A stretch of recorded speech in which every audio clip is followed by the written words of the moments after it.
जल्दी से और कितनी चाहिए?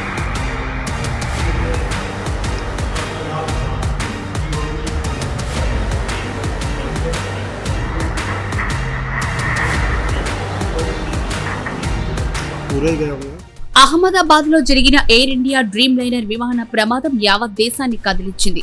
ఇందుకు సంబంధించిన వీడియో ఇప్పుడు సోషల్ మీడియాతో పాటు దర్యాప్తు సంస్థల దృష్టిలో పడింది. అందులో విమానం నేల నుండి కొట్టి పేలిపోవడం కనిపిస్తోంది. ఈ హృదయ విదారక వీడియోను చిత్రీకరించిన వ్యక్తి ఎవరో తెలుసా? ఓ 17 ఏళ్ల బాలుడు. అతని ఆర్యన్ అసరి. 12వ తరగతి చదువుతున్న ఆర్యన్ ప్రమాదానికి 2 రోజుల క్రితం అహ్మదాబాద్ లోని లక్ష్మీనగర్ ప్రాంతంలో తన తండ్రిని కలవడానికి తన గ్రామం నుంచి వచ్చాడు. ప్రమాదం జరిగిన సమయంలో అతను తన తండ్రి అద్దెకు తీసుకున్న అపార్ట్మెంట్ పైకప్పుపైనే ఉన్నాడు. గ్రామంలోని తన స్నేహితులను చూపించడానికి వినోదం కోసం నిత్యం విమానాల వీడియోలను తీసేవాడు. ఆ రోజు కూడా అలాగే తీశాడు.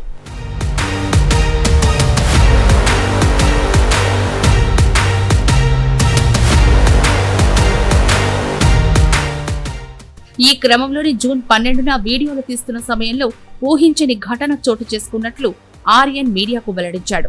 వీడియో రికార్డు మొదలుపెట్టిన 14 సెకండ్లకే అకస్మాత్తుగా విమానం వణుకు ప్రారంభమైందని, తరువాత పెద్ద పేలుడు సంభవించి పేలిపోయిందని అన్నాడు. ఆ ఘటనకు కల్లారా చూసి ఎంతో భయపడ్డాను. ఈ వీడియోను మొట్టమొదట నా సోదరి చూసి నాన్నకు చెప్పింది. ఆ విమానం కూలిపోతుందనే విషయం నాకు తెలియదని ఆర్యన్ చెప్పాడు.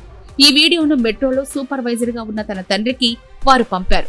ఇదే వీడియో ఇప్పుడు పరిశోధకులకు, దర్యాప్తు సంస్థలకు ముఖ్యమైన క్లూగా మారింది.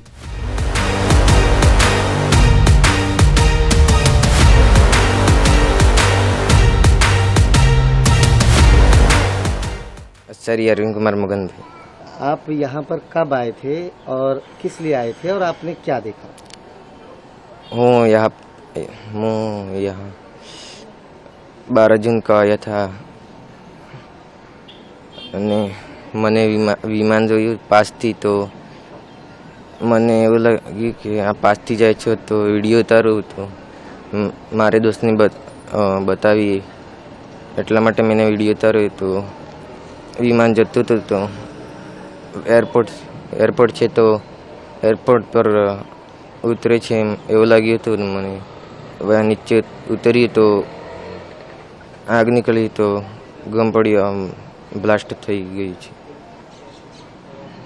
फिर आपने देखने के बाद आपने क्या किया? किसी को बताया, फोन किया या डर गए? डर गया था मैं तो, और हमारी बहन ने बताई थी. तो आपने पापा को फोन किया, बताया चीजें ऐसा हुआ? हाँ बताया था. ఆ ఘటన అత్యంత ప్రమాదకరంగా మారడంతో ఇక్కడ ఉండకూడదని ఆర్యన్ అనుకున్నాడని, భయంతో సరిగ్గా మాట్లాడలేకపోయాడని ఆర్యన్ సోదరి వెల్లడించారు. ఆ రాత్రంతా మేల్కొని ఉన్నాడని, ఏమీ తినకుండా మౌనంగా ఉండిపోయాడని ఆ ఇంటి యజమాని వివరించారు. అయితే వీడియో తీసిన మైనర్ను అరెస్ట్ చేసినట్లుగా వస్తున్న వార్తలను పోలీసులు తోసిపుచ్చారు. వీడియో చిత్రీకరణకు సంబంధించిన వివరాలను ఆ బాలుడు వెల్లడించాడని, తండ్రితో వచ్చిన అతడు సాక్షి కింద స్టేట్మెంట్ ఇచ్చాడని చెప్పారు. తన తండ్రితో పాటే అతడు కూడా వెళ్లిపోయాడని, ఎటువంటి అరెస్టు చేయలేదని అన్నారు.